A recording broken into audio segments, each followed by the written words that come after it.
A verdade, às vezes, está numa forma oculta. Poucos sabem o que vamos te contar nesse vídeo.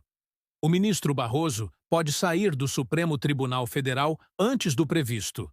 E isso pode dar ao presidente da República a chance de nomear mais um ministro para a Corte.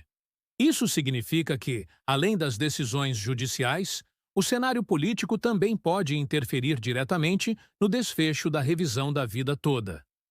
Vou explicar em detalhes. Antes de mais nada, quero convidar você para fazer parte desse movimento que pressiona o STF para representar vocês, aposentados, ao invés de representar os interesses dos poderosos. Se você está comigo nesse movimento, comente "Revisão da vida toda já" e ajude esse vídeo a chegar a mais pessoas. É preciso que a população brasileira descubra a verdade sobre o que está acontecendo. O ministro Luiz Roberto Barroso assumiu a presidência do Supremo em 2023, mas há indicações de que ele pode sair antes de concluir seu mandato. Existe uma especulação de que Barroso tenha interesse em assumir uma embaixada europeia, o que abriria uma nova vaga no STF já no segundo semestre de 2025. Se isso acontecer, o presidente Lula poderá nomear seu terceiro ministro para a Corte dentro de um único mandato. Com essa composição, o Executivo pode passar a ter influência ainda maior sobre decisões do Supremo, inclusive em temas previdenciários como a revisão da vida toda. O julgamento que trata do tema está marcado para o dia 28 de maio e, ao que tudo indica, será apenas uma formalidade para declarar a perda do objeto do recurso extraordinário número 1.276.977. O motivo disso é simples. Duas ações diretas de inconstitucionalidade. As ADIs de número 2.110 e 2.111 já foram julgadas pelo STF, com efeito vinculante para todo o judiciário. A primeira delas transitou em julgado em outubro de 2024. Essas ações afirmam, com força de decisão definitiva, que os aposentados não podem optar por uma regra mais vantajosa se essa regra foi posteriormente revogada pela reforma da Previdência. Na prática, isso sepulta a revisão da vida toda. Mesmo assim, alguns aposentados ainda alimentam esperanças. A expectativa gira em torno da possibilidade de o Supremo acolher algum argumento novo ou até mesmo reconsiderar sua própria decisão anterior.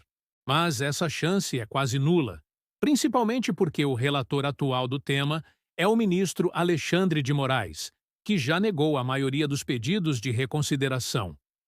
Um exemplo foi o recente pedido da Defensoria Pública da União.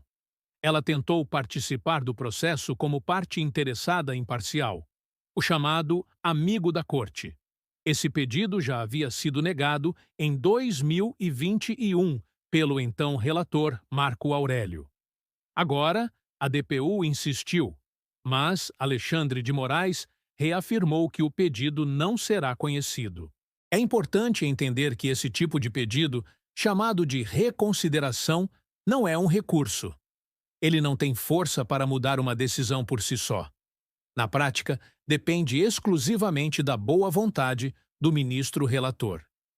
Reconsiderações só costumam ser acolhidas quando há um erro material evidente, como uma data errada ou uma confusão processual que possa prejudicar injustamente uma das partes. Mas não foi isso que ocorreu aqui. A Defensoria alegou, basicamente, que sua exclusão foi injusta. Porém, essa alegação, do ponto de vista técnico, não foi suficiente para sensibilizar o Supremo. O resultado foi mais uma negativa. Isso deixa claro que o STF caminha para encerrar definitivamente o tema. E quem ainda tinha esperança de uma reviravolta pode estar apenas sendo mantido numa expectativa irreal. Aliás, esse é o grande problema da revisão da vida toda neste momento. Muitos aposentados estão sendo iludidos com falsas promessas. Há quem continue gravando vídeos e prometendo vitórias impossíveis, mesmo com as decisões definitivas já publicadas. O mais honesto é dizer com clareza: quem teve decisão favorável definitiva antes da suspensão nacional dos processos, decretada em 28 de julho de 2023, pode comemorar. Esses segurados vão receber o que conquistaram na Justiça. Mas, quem não teve o processo finalizado até aquela data, dificilmente terá alguma chance de vitória. Mesmo que o processo ainda esteja em andamento, o mais provável é que seja julgado improcedente com base no entendimento fixado pelo Supremo. Um exemplo prático ajuda a entender a injustiça desse cenário. Imagine duas pessoas, Renata e José, que trabalharam no mesmo lugar e pediram a revisão da vida toda no mesmo mês. Renata caiu em uma vara judicial mais rápida e conseguiu decisão favorável antes de julho de 2023. José, por outro lado, teve o processo mais lento e ainda não obteve uma decisão definitiva. O resultado? Renata vai receber tudo o que tem direito, mas José, mesmo estando na mesma situação, provavelmente não receberá nada. Essa diferença de tratamento para casos idênticos é o que chamamos de insegurança jurídica. E é justamente esse o ponto mais crítico da decisão do STF. Ainda sobre o cenário político, vale lembrar que existe uma proposta de emenda à Constituição chamada de PEC da Bengala Reversa, que pretende reduzir novamente a idade de aposentadoria dos ministros do Supremo de 75 para 70 anos. Se essa proposta for aprovada, o presidente da República poderá nomear ainda mais ministros durante seu mandato. A estimativa é de que até 6 vagas sejam abertas, o que representaria mais da metade da composição do STF sob influência direta do atual governo. Até agora, o presidente Lula já indicou 2 nomes: Cristiano Zanin, seu ex-advogado, e Flávio Dino, ex-ministro da Justiça. Ambos foram escolhidos com base em critérios que muitos consideram mais políticos do que técnicos. E há rumores de que Jorge Messias, atual advogado-geral da União, seja o favorito para uma eventual nova vaga. Ele é uma figura conhecida por sua atuação firme nas ações que envolvem o governo federal, inclusive contra os descontos indevidos em aposentadorias e pensões. Aliás, o tema dos descontos associativos também está em alta. No dia 12 de maio, foi publicada uma instrução normativa que estabelece regras para a contestação de mensalidades cobradas por sindicatos e associações em benefícios do INSS. Essa norma estabelece que o ressarcimento dos valores pagos indevidamente será limitado a 5 anos.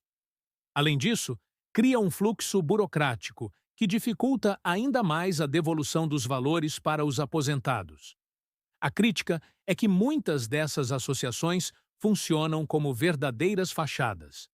Não possuem patrimônio, são dirigidas por laranjas e dificilmente devolverão o que foi desviado.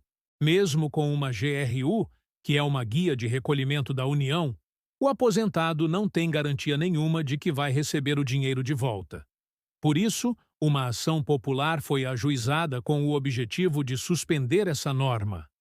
O argumento principal é que ela inverte indevidamente o chamado ônus da prova, ou seja, coloca sobre o aposentado a responsabilidade de provar que não autorizou os descontos, em vez de exigir que a entidade comprove que havia autorização válida.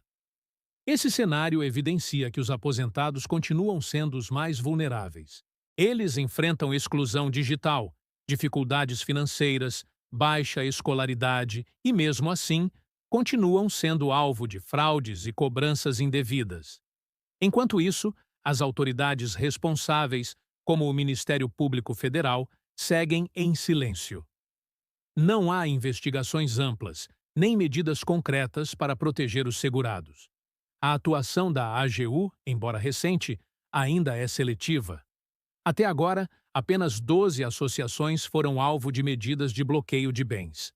Mas estima-se que mais de 40 estejam envolvidas em práticas fraudulentas.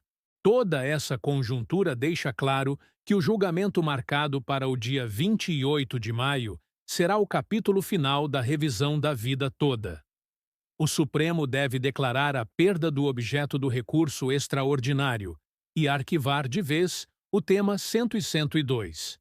Isso porque as ações diretas de inconstitucionalidade já decidiram que a regra não pode ser aplicada. O próprio Supremo consolidou o entendimento de que a reforma da Previdência de 2019 eliminou qualquer possibilidade de escolha pela regra mais vantajosa.